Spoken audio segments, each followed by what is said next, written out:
مدفع رمضان. بوم.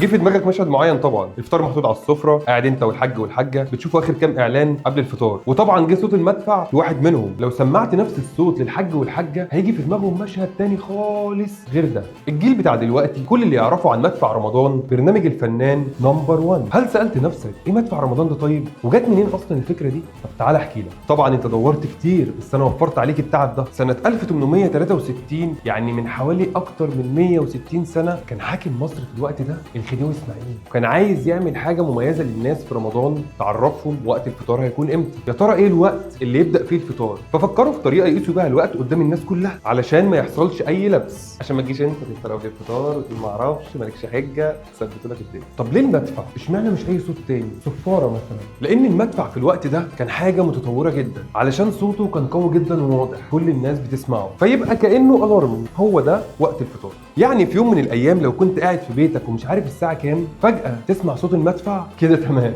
المغرب أذن، يلا روح افطر يا عم. لكن لو قلنا الصراحه برضو كان في حاجه مهمه جدا في الموضوع ده. كان الصوت ده مش بس لينا احنا كناس عاديين، ده كان للجيش كمان وقتها، علشان المدفع كان بيتضرب وقتها في كل الاماكن في وقت واحد، وده كان معناه ان كل الجنود والمسؤولين كان لازم يسمعوا المدفع علشان طبعا يعرفوا الساعه كام، وكانوا بيستخدموه كاشاره للوقت. شفت المدفع طلع مهم ازاي؟ هو ما كانش بالنسبه لهم مجرد نوستالجيا، عشان بتفكرهم بصوت التلفزيون وهم صغيرين. يعني في ايامنا دي دلوقتي اول يوم رمضان ممكن يجي لنا نوتيفيكيشن بالصدفه من جروب العيله، مثلا طنط بتقول لك الفطار الساعه 6 ودقيقتين. اهو زمان بقى المدفع ده كان النوتيفيكيشن بتاعتهم. وفي البدايه المدفع ده كان بيتضرب في القلعه وفي برج عابدين في القاهره، وده كان رمز للمكانه والسلطه. طب ده كان بيحصل ازاي؟ كل يوم في وقت الفطار بالظبط المدفع كان بيعمل صوت جامد قوي، تطلع منه الكره المدوره دي، انا والله ما اعرف اسمها ايه لحد دلوقتي. كانت الناس كلها في الشوارع بيسمعوا الصوت ده، وبعد كده كله يجري على البيت عشان يجهزوا سفرتهم. المفروض كان في مدفع في كل مكان موجود في القاهره، عشان لو حد في حته معينه ما سمعش صوت المدفع يبقى في مدفع في حته جنبه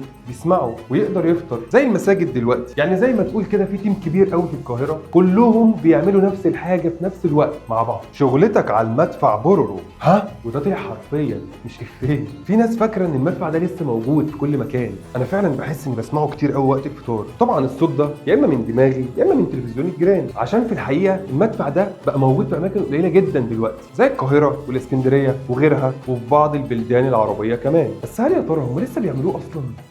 يعني انا بسمع صوته فعلا مش صوت تلفزيون الجيران. استنى بس ثانيه، هو موجود بيعملوه بس مش زي الاول. طبعا دلوقتي لو بيعملوه فبيتعمل في اماكن قليله جدا، وبيتعمل كمان بحذر لان صوته عالي جدا وبيسبب ازعاج. يا ترى المدفع ده لو لسه موجود النهارده كانت الناس هتعمل ايه؟ هنفطر ولا هنشوف ترند جديد كل واحد يحط مدفع فوق سطح بيتهم؟ الدنيا هتبوظ. سلام عليكم.